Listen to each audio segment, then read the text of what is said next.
नमस्कार, एमएचवन प्राइम आप देख रहे हैं। मैं हूं आपके साथ परमीत कौर वालिया। खबर पॉजिटिव है। मैं आज एक ऐसी स्टोरी आपके लिए लेकर आई हूं, ऐसी इंस्पायरिंग स्टोरी जिसको सुनकर भी आप भी जो है जोश में आ जाएंगे। जी हां, इस उम्र में 94 साल की उम्र में जहां आमतौर पर लोग ठीक से खड़े नहीं हो पाते, वहां पर एक बुजुर्ग औरत ने 94 साल की बुजुर्ग औरत ने रेस जीती है। आई नो, आप जब सुन रहे होंगे तो आप भी हैरान हो गए होंगे, लेकिन यहां पर मैं आपको मिलवाऊंगी 94 साल की बुजुर्ग माता जी से, जिनका नाम है भगवानी देवी। सो यहाँ पर मैं आपको मुलाकात कराऊंगी 94 साल की जो बुजुर्ग माता जी हमारे साथ बैठी हैं, इनका नाम है भगवानी देवी डागर। उनके साथ उनके पोते बैठे हैं जिनका नाम है विकास डागर। कैसे हो दादी जी आप? ठीक हूँ। ठीक हो? अच्छा, पहले मेरे को बताओ कि इतनी हिम्मत कहाँ से आई जब आपने ये मेडल अपने नाम की है? रेस कैसे जीती? ये राम न दई हिम्मत। रेस कैसे जीती बताओ? क्या बोलूँ? रेस कैसे जीती आपने? दौड़ी थी। हाँ, अरे वाह, लाइन में नहीं लकड़ी। मेरे पोते ने बता दी थी कि ये लाइन है, रे की ये ठीक है, दादी इस लाइन से बाहर मत लकड़ी। अच्छा, मगा बेटे तू मेरा आगा आगा भाग ले। बोला मैं तो वीडियो बनाऊंगा। हाँ, पर मैं सीधी भगी चली गई वहाँ तक। अच्छा, डर नहीं लगा आपको? इतनी दूर आप गए, रेस जीतने गए, डर नहीं लगा? ये लड़का भी था उस दिन। ये बोले दादी वो आई जो रुक जा, पीछे से बोल रहे थे रुक जा। मगा भैया मैं ना रुकूं तो मैं आ जाओ। अच्छा, सबको हरा दिया आपने? सबको हरा दिया?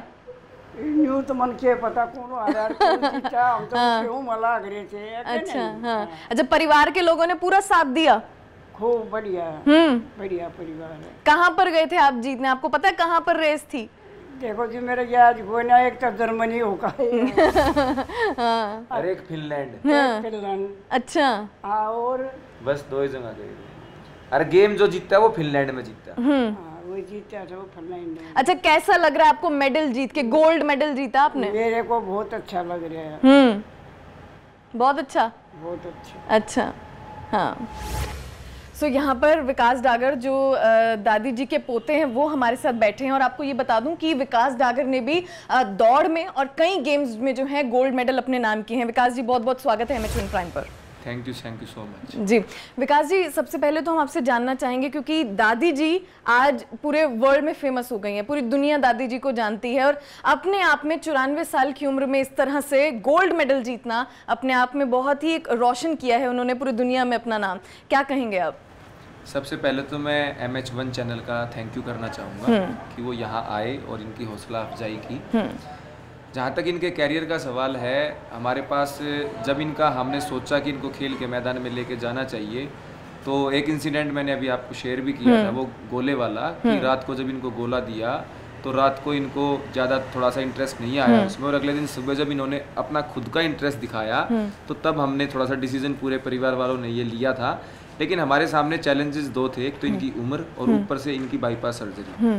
तो हमारे लिए डिसीजन थोड़ा सा मुश्किल था, लेकिन हमारा स्पोर्ट्स का बैकग्राउंड है, मैं खुद स्पोर्ट्समैन हूँ, पिछले 9 साल से प्रोफेशनल स्पोर्ट्स कर रहा हूँ, तो स्पोर्ट्स का माहौल था, स्पोर्ट्स की वैल्यू भी सभी को पता थी, तो इसलिए सभी ने मिलके डिसीजन लिया। और साथ में इनकी बहुत सी बातों ने भी हमें मोटिवेट किया। एक छोटा सा एग्जाम्पल भी देना चाहूँगा कि एक बार इनसे वैसे ही बात हो रही थी, मैं दादी जी खेल में चले जाओगे, वहाँ कुछ हो गया तो उम्र इतनी है, तो इसने पहला जवाब ये यही दिया कि मेरी तो उम्र पूरी हो रखी है, मेरे को कुछ हो भी गया तो यहाँ इंडिया में वापस ले आइए, कोई बात नहीं, खेलने जाऊंगी। तो उस बात ने भी हमें थोड़ा सा मोटिवेट किया कि जब अगली इतना कुछ कह रही है तो हमारी भी ड्यूटी बनती है कि इनको गेम में लेके जाएं। बस फिर डिसीजन लिया और धीरे धीरे इनको गेम में लेके आए, और पहला इन्होंने स्टेट खेला था 1 अप्रैल और 2 अप्रैल को, वहाँ पे इन्होंने 3 गोल्ड मेडल दिए थे। फिर इनका चेन्नई में नेशनल था 26 अप्रैल से 2 मई तक, वहाँ पे भी इनके 3 गोल्ड मेडल थे। और अब फिनलैंड में इन्होंने 100 मीटर में तो नेशनल रिकॉर्ड के साथ गोल्ड जीता है, और शॉर्ट पुट और डिस्कस में ब्रॉन्ज मेडल जीते, टोटल 3 मेडल जीत के। ठीक है। सो विकास जी, चुनौती क्या क्या रही जब आपको पता चला कि इस तरह से दादी को लेके जाना है गेम में? उसके बाद जो है कहाँ से स्टेप शुरू हुआ? चुनौती क्या थी? सबसे बड़ी चुनौती क्या थी? देखो, सबसे बड़ी चुनौती तो इनका हेल्थ का ख्याल रखना ही था हमारे लिए, ये कैसे न कैसे हमेशा फिट रहें, और फिट रहने के लिए ये सुबह शाम मॉर्निंग वॉक और इवनिंग वॉक तो कभी से करती आ रही है, लेकिन इनके साथ साथ जब हमने इनको खेल में लाना की डिसीजन लिया, तो उसके बाद इनके हफ्ते में 2 या 3 दिन की वार्म अप सेशंस हमने शुरू करवाए थे, ताकि ये थोड़ा सा फिट रह सके हाथ इनके, क्योंकि जब भी आप गेम में जाते हो तो जब आप गेम करते हो तो उसके बाद थोड़ी सी आपकी दर्द बॉडीज में मसल्स में होता है, तो उसके लिए हमने थोड़ा सा एफर्ट्स करने एक्स्ट्रा शुरू किए थे। बाकी मॉर्निंग वॉक और इवनिंग वॉक तो इनकी काफ़ी साल से चल रही है। जहाँ तक चैलेंजेस की बात है, बहुत सारी चीज़ें थी आउटसाइड की, जैसे वीज़ा वगैरह का था, वीज़ा का स्लॉट नहीं मिल रहा था, उसके लिए एफर्ट्स करना, तो बाहर के सारे काम के लिए एफर्ट्स मैंने किए थे, बाकी ग्राउंड में मेहनत इनको करनी थी। मैं एक छोटा सा और एग्जांपल दूंगा आपको कि गेम में जाने से 15 दिन पहले ये ऊपर से सीढ़ियाँ उतर रही थी, तो ये कई बार बिना पकड़े सीढ़ियाँ उतरती है। उस दिन ये पकड़ के उतर रही थी, मैंने सोचा कुछ प्रॉब्लम है शायद, मैंने पूछा मैं दादी ये पकड़ के क्यों उतर रही है? बोला 15 दिन रह गए, कहीं फिसल के चोट ना लग जाए, इसलिए आराम आराम से उतर। अच्छा। तो मतलब ये सारी चीजें ऐसी थी कि इनसे लगा कि हाँ इसके अंदर बहुत जज्बा है वहाँ पे जाने का। और एक सबसे बड़ी बात जज्बे की बताऊं आपको, ये वाला मेडल इनको शॉर्टपुट में मिला था पहले दिन, पहला सबसे पहला इवेंट शॉर्टपुट था इनका जी। जब ये मिला तो मेरे को बैठ के कहती है कि ये वाला तो वो पीला तो नहीं है, क्योंकि इनको इससे पहले 3 गोल्ड स्टेट में और 3 गोल्ड नेशनल में मिले थे। अच्छा। जब ये मिला तो बोली ये पीला तो नहीं है।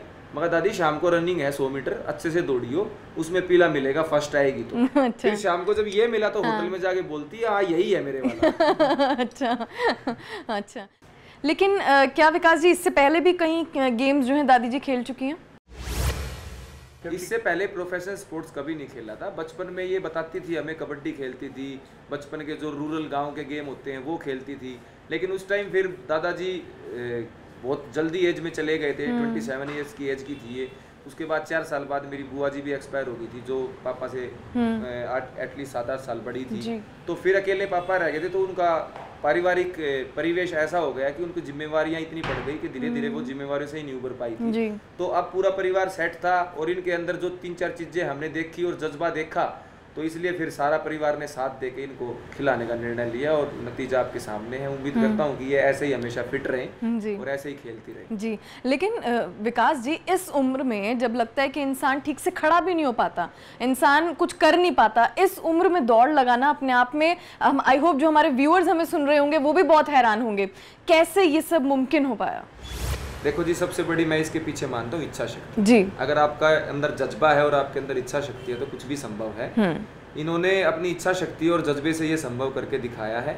हम और आप कुछ नहीं कर सकते। अगर इनके अंदर इच्छा शक्ति नहीं है तो मैं इनको जबरदस्ती हाथ पकड़ के ग्राउंड में लेके भी चला जाऊंगा, लेकिन एटलीस्ट वहाँ पे इनको भागना है, इनको करना है। तो मैं तो इसका श्रेय इनकी इच्छा शक्ति और इनके जज्बे को देना चाहूंगा जो इन्होंने ये मुमकिन किया।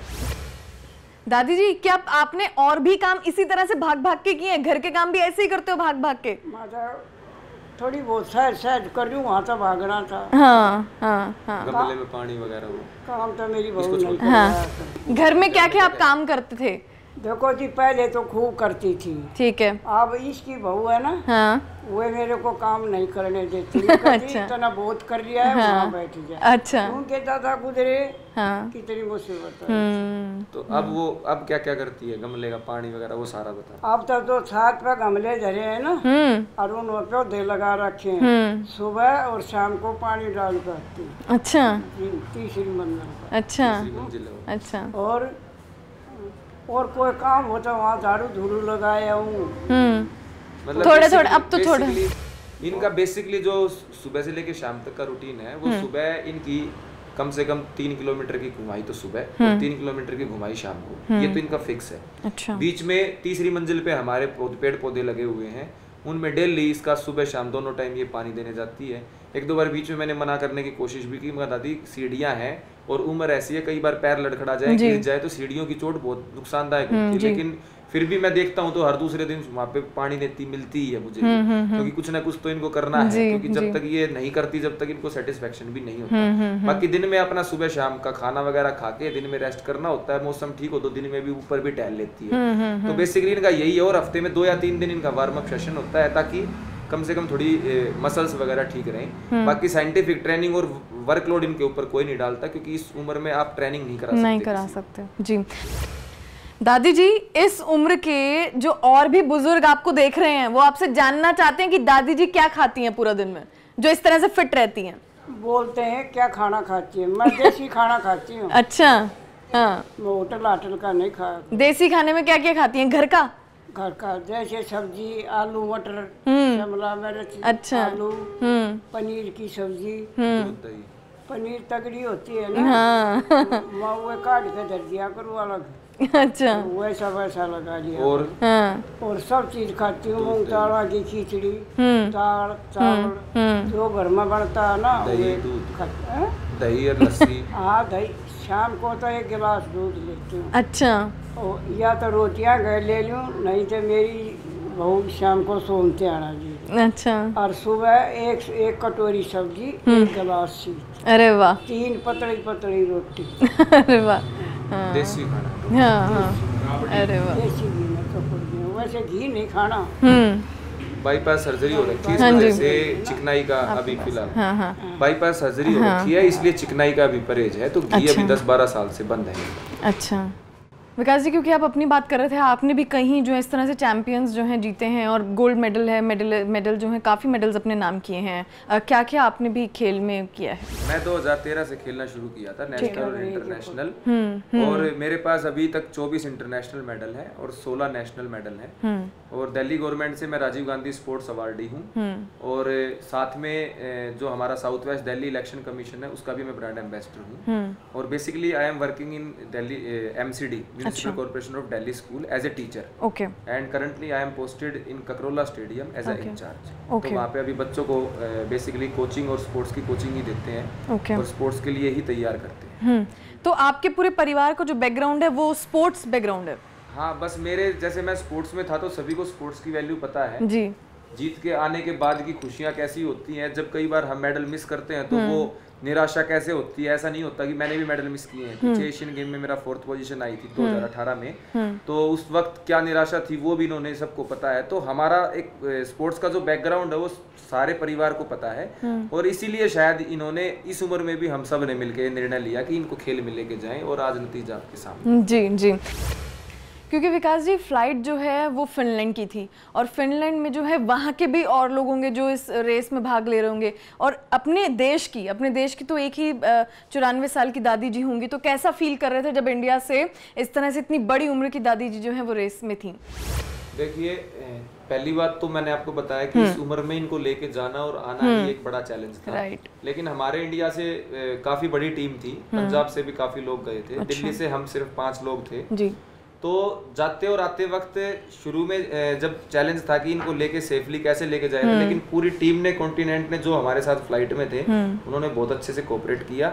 और वहाँ पे जाने के बाद भी खाने की सबसे बड़ी प्रॉब्लम थी, क्योंकि उन कंट्रीज में खाना बहुत एक टिपिकल इंडियन खाना बहुत मुश्किल से मिलता है जी। तो बस सुबह मॉर्निंग में ब्रेकफास्ट वगैरह में दलिया वगैरह इनके लिए वहाँ पे अवेलेबल हो गया था, और सुबह शाम दोपहर को और शाम को इनको इंडियन रेस्टोरेंट में खाना खिला के जैसे तैसे वहाँ पे किया। लेकिन इन्होंने एंजॉय बहुत किया, शी एंजॉयड अ लॉट। भगवान की दया से ना इनको वहाँ पे कोई ऐसी इंजरी हुई, ना वहाँ पे कोई ऐसा फीवर वगैरह हुआ था, क्योंकि मेडिकल कंडीशन इज ओके, और अच्छे से इन्होंने इवेंट किए और अच्छे से ये जीत के आए। क्योंकि जब आपको पता था कि आपको इस तरह से रेस में जाना है, आपको चैंपियन उसमें जाना है, भाग लेना है, तो उससे पहले की जो ट्रेनिंग थी वो किस तरह की ट्रेनिंग जो है शुरू करते थे, और दादी को क्या उसमें कोई मुश्किलें आई? देखो, ट्रेनिंग मैंने आपको बताया, इनको साइंटिफिक ट्रेनिंग बिल्कुल नहीं दी हमने। अच्छा। ना आगे भी देंगे, क्योंकि इनको फिट रखना बहुत जरूरी है। अगर साइंटिफिक ट्रेनिंग या आपको लोड ट्रेनिंग इनको देती तो इंजरी के चांसेस ज्यादा रहते हैं। इनको बेसिकली जैसे रनिंग का मैटर है, उससे पहले भी और जिस दिन इवेंट था उस दिन भी इनको बेसिकली बेसिक्स पे फोकस करवाना पड़ता है हमें। जस्ट लाइक दैट कि आप रनिंग कर रहे हो तो वो जैसे इन्होंने बताया कि 2 लाइनें होती हैं, वो व्हाइट लाइनें होती हैं, उनके बीच में दौड़ना होता है। अगर वो व्हाइट लाइन क्रॉस कर देते हैं तो डिस्क्वालीफाई कर देते हैं। तो हमें बेसिक्स पे ध्यान देना पड़ रहा है कि हाँ, आपको बिल्कुल सीधे भागना है, लाइन क्रॉस नहीं करनी है, बीच का ध्यान रखना है। बस ये ट्रेनिंग के अंदर इनको इसी बात का ध्यान रखा जाता है कि आप बेसिक सीख जाओ और आप बिल्कुल लाइन क्रॉस करके खड़े हो जाओ जब खत्म हो जाए, बस इनका ध्यान रहता है। और मैंने वहाँ पे भी जब ट्रेनिंग इनकी जो वहाँ पे शुरू हुई, जब रेस से पहले भी मैंने कम से कम आधा घंटे इनको इसी ऐसे ही गाइड किया था, ट्रैक पे लेके जाके कि ये लाइन है और इस लाइन को छोड़ना नहीं। बस ये मैं बेसिकली इनको यही ध्यान रखवाना पड़ता है, बाकी तो मेन ट्रेनिंग तो हम करा ही नहीं सकते। जी जी जी। तो यहाँ पर जब जिस तरह की ट्रेनिंग यहाँ पर चल रही थी, चाहे वो मॉर्निंग वॉक हो, तो कभी बीच में ऐसा भी टाइम आया जब दादी जी ने बोला नहीं मुझे नहीं करना, कभी ऐसे हार का सामना? कभी भी नहीं हुआ, बल्कि मैं तो आपको बोल रहा हूँ, ये जैसे मैंने आपको एग्जांपल दिया ऊपर पानी देने वाला जी, मैं रोकता हूँ बल्कि ये नहीं रुकती। हाँ। तो इस मामले में तो ऐसा कभी नहीं, कभी गुस्सा भी हो जाती है कि मैं बैठी बैठी क्या करूँ, मैं बैठी बैठी क्या करूँ, मेरे को तो देना है। तो मतलब इस टाइप से इनकी रहती है कि आज तक तो कभी ऐसा नहीं हुआ है कि इन्होंने खुद ये कहा होगी ये काम मेरे को नहीं करना, बल्कि हमने ही कहा है कि आप अब और मत करो, बहुत हो गया। अब विकास जी आगे का क्या विचार है कि आगे भी इसी तरह से दादी जो हैं दौड़ में भाग लेती रहेंगी? देखिए आगे का अभी फिलहाल जो हमारा टारगेट है वो अगले साल 26 मार्च से 2 अप्रैल पोलैंड में world masters indoor athletics championship होनी है। उसके लिए हम तैयारी कर रहे हैं। इस दौरान शायद सुना है अभी कि एशियन चैंपियनशिप इंडिया में ही होगी। उसकी अभी डेट और वेन्यू नहीं आया है। तो अब ये 2 टारगेट हैं, एशियन चैंपियनशिप और अगले साल पोलैंड में world indoor master championship. Fit रखने की इनको कोशिश करेंगे। ऐसे ही अगर ये फिट रही तो हमारा टारगेट अगला वर्ल्ड चैंपियनशिप है, वहां जाएंगे और मेडल जीत के लाएंगे। अरे वाह दादी जी, आप अब पक्का है आगे और दौड़ ऐसी भाग लेने में? भाग लूंगी और तैयार हूँ और हाँ, मेडल जीत मैं तो भाग लूंगी भैया, मैं तो तैयार हूँ बिल्कुल। अच्छा। कोई बीमारी नहीं होता है, ठीक है ना। खूब मैं तैयार हूँ भागने के लिए, दौड़ करने के लिए। अच्छा अच्छा अच्छा, एक बार आप कैमरे में देख के बोल दीजिए, जो आपको लोग सुन रहे हैं, आपको बोलिए कि उम्र की कोई सीमा नहीं होती। नहीं, वो कहिए, वो वाली कहिए। सभी को मैं यही कहूंगी, खूब खेलो, मस्त रहो और देश के लिए मेडल जीतो। हाँ, मैं सब के लिए ऐसे ही कहूंगी, बेटे सब दौड़ करो, भागो, खाओ पियो, खूब सफर करो, खूब दौड़ो, खूब खाओ, खूब खाना। तो देखा आपने, हमने आपको मिलवाया जज्बे से भरी दादी जी से, जो 94 साल की उम्र में भी हारती नहीं है। उनका कहना है कि वो आगे भी इसी तरह से दौड़ भाग करेंगी, रेस जीतेंगी और देश का नाम रोशन करेंगे। सो खबर पॉजिटिव है में आज आपको मैंने एक ऐसी इंस्पायरिंग स्टोरी दिखाई है, ऐसी दादी जी से मिलवाया है जिन्होंने रेस में भाग लिया, दौड़ में शामिल हुई, दूर गई, फिनलैंड गई, वहां पर रेस जीती, गोल्ड मेडल अपने नाम किया और हारी नहीं, आगे भी इसी तरह से जीतती रहेंगी। फिलहाल इसी तरह से आपके लिए आगे भी इसी तरह से ऐसी ही स्टोरीज जो है लाती रहूंगी। खबर पॉजिटिव है में इतना ही, हमें दीजिए इजाजत, नमस्कार।